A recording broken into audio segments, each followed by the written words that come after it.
What's up, guys? Well, I apologize. I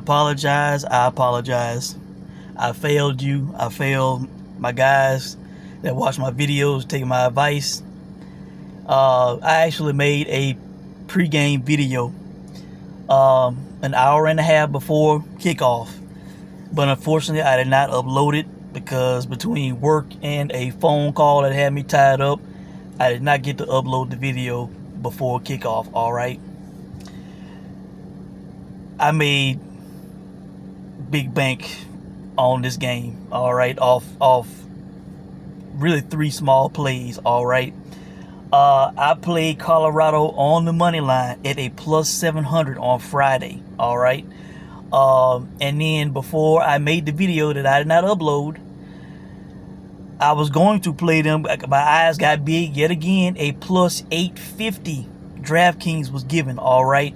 I couldn't play it fast enough before it dropped to a plus 800. FanDuel also was given a plus 800. You know, that's my preferred book over DraftKings, so I played it at FanDuel, all right.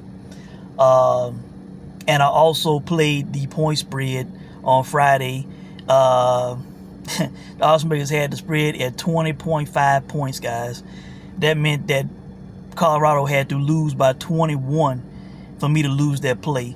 And what happened was Thursday I was out at a restaurant. College football games was on, and I thought to myself, I said, wonder what's going on with Colorado, you know, because that's the kind of like the must-see team for me this year, you know, with Dion going there.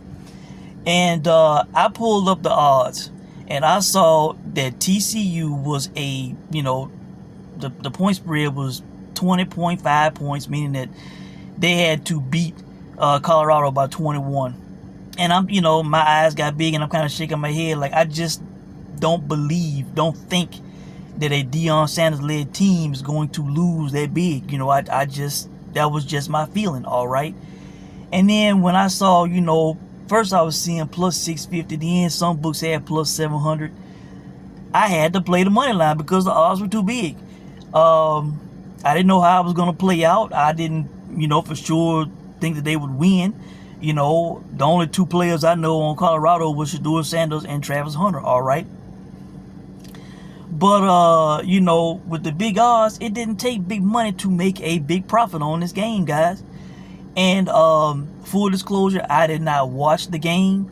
But I listened to the entire game because I'm at work. I was playing the game on my phone, listen to it like a radio broadcast, guys. And congrats to them for winning 45-42. It was clear from the outset, basically, that this was not going to be, a blowout. I was very safe on the point spread, all right. And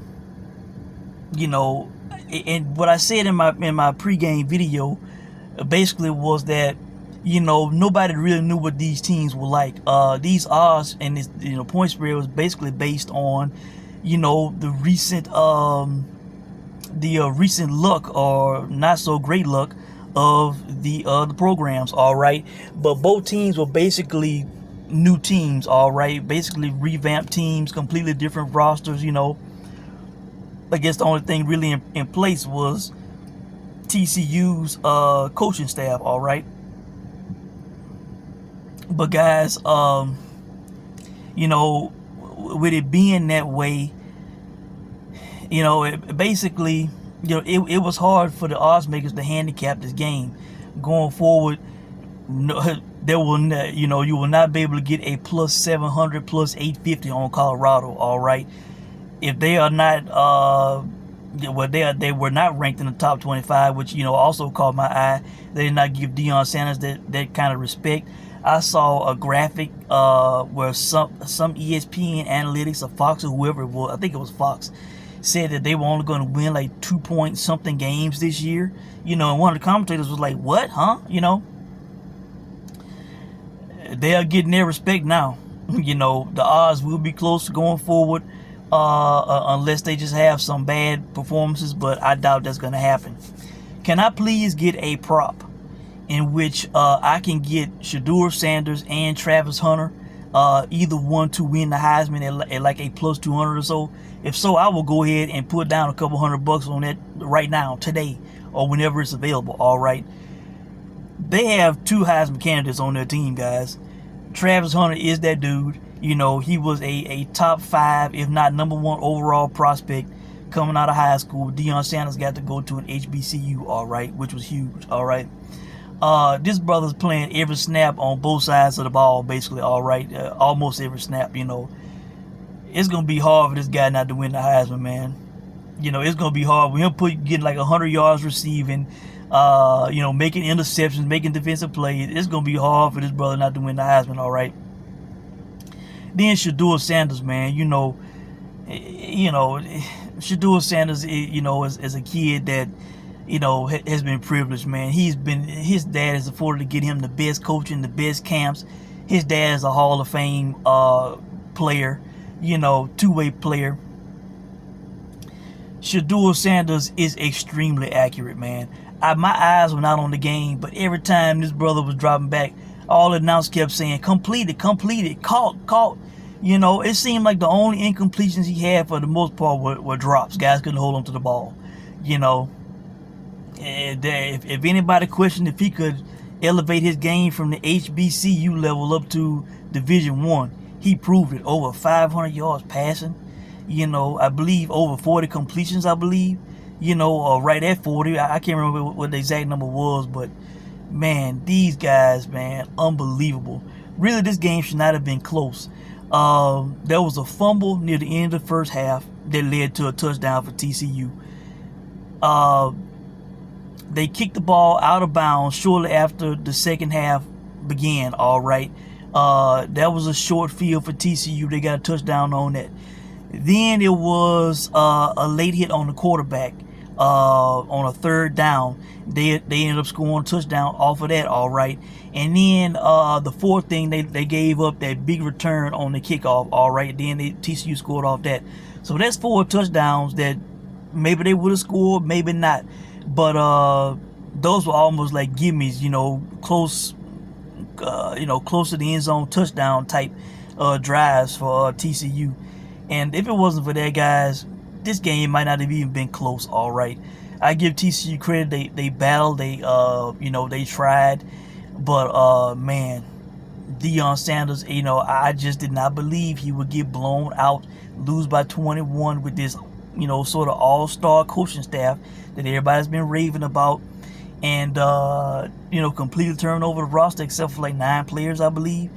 I mean, just, you know, was able to basically hand-pick talent that they wanted from the transfer portal. You know, guys were wanting to go play for Deion Sanders. It was a kind of like a big-time destination after Deion went there, man. And in his first game, he has proven that Colorado made a tremendous choice in paying him the money that they paid him to bring him and his coaching staff there, his son, Travis Hunter, and you know, attracting the players that they did. Well, what he's gonna do is just attract even more players. Even he's gonna be able to hand-pick recruits, basically.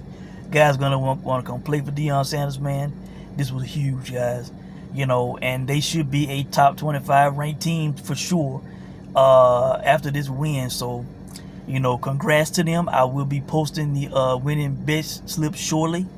Made over 4 figures. Made 4 figures in this off this game, guys, off of small plays, you know. So really, that's it. I will be following this team, but I doubt I'll be able to get the big odds yet again in the future because they are respected now. All right, but I would love a Heisman prop on both Shedeur and Travis Hunter. Can I get both in one prop? All right, for either one to win the Heisman. I will play that shit right now. All right.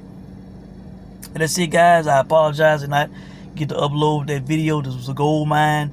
Oddsmakers had wrong. And if you can spot big lines oddsmakers get wrong, you can put something on it. You can make out for nice profits. So that's it, guys. Let me know what you think. I hope you watched this game and enjoyed this game. If you didn't, watch the highlights. These guys are the real deal, man. Salute to Deion Sanders and his staff and his players. Let me know what you guys think, and I'll check in with you soon. Thanks for watching.